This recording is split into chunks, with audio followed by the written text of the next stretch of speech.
కాజాగూడలో Hydraa కూల్చివేతలపై Hydraa commissioner Ranganath స్పందించారు. ఇటు స్థానికుల ఫిర్యాదుతోనే తాము క్షేత్రస్థాయిలో పరిశీలించామని, కూల్చివేతల అంశం ముందుగానే తెలియజేశామన్నారు. ఎఫ్టీఎల్ జోన్లో నిర్మాణాలు ఉండడంతో ఖాళీ చేయాలని కూడా చెప్పామన్నారు. అయినప్పటికీ ఆక్రమణలు ఖాళీ చేయలేదని రంగనాథ్ అన్నారు. అనంతరం డిసెంబర్ 31న భగీరథమ్మ చెరువు తౌతానికుంటలో ఆక్రమణలను హైడ్రా తొలగించిందన్నారు. అయితే కొందరు కావాలని దుష్ప్రచారం చేస్తున్నారన్నారు.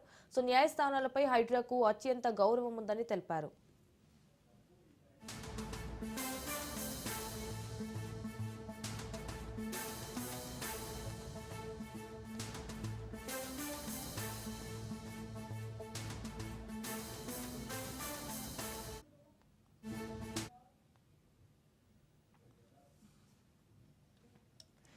కాజాగూడలో హైడ్రా కూల్చివేతలపై హైడ్రా కమిషనర్ రంగనాథ్ స్పందించారు. స్థానికుల ఫిర్యాదుతోనే తాము క్షేత్రస్థాయిలో పరిశీలించామని, కూల్చివేతల అంశం ముందుగానే తెలియజేశామన్నారు. ఎఫ్టీఎల్ జోన్లో నిర్మాణాలు ఉండడంతో ఖాళీ చేయాలని కూడా చెప్పామన్నారు.